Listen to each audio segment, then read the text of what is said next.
Sa bawat salsa, ano ang pinagkaiba? Madalas magkamali ng tawag ang mayakda. Sa ulam na masarap, nakaharap sa hapag at humingi pa ng karagdagang sabaw.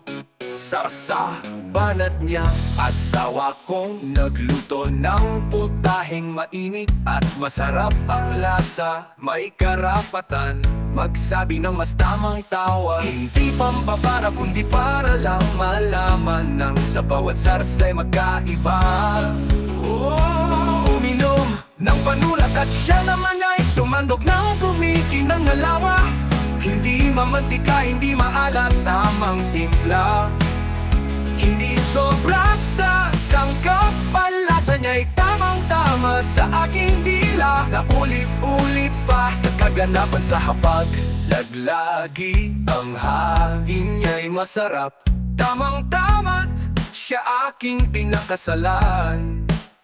Hindi lamang sa masarap na luto, kundi ramdam sa paglingkod ang mainit na pagmamahal. Sarsa,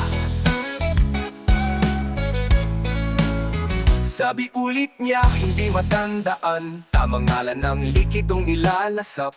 Marahil nakakakalimot ng pangalan ang limamnam ng kanyang munting ganap. Sa plato'y may akda, sa tiyan ay alay. Ngunit sa gintanoon, panlasa ko'y sumasayaw. Tila nagtatalik sa sat ulam at kaning mainit. Tila ko'y saksisiwagan ng lahat. Hindi din masama ang masabihan na tama, lalo kung ang kapalit ay biglang mana ang biyaya. At kanina naman, steak ng baboy ang ulam. Sabi niya'y dinagdagan niya ng kaunting tubig. Ito ng kanyang ininit. Tinatanong niya ako kung masarap pa rin ba. Sabi ko naman ay walang duda. Dinamihan ng kain sa dinagdag na kanin. Pinagkasya ang puting materya sa loob ng isa.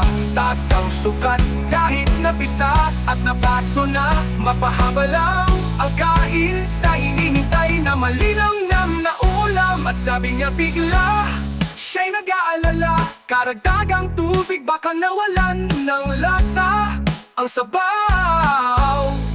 Sarsa, sigaw ko bigla, napakagandang samahan ng ang bawat isa'y nakakapag-usap at palitan ng alam sa hapagkainan. Napakasarap ng pag-ibig na nagbabalik na pagmamahal. Maging tama ang sinta, sinusuklian na tuwitin at may dagdag pang kanin at sasa.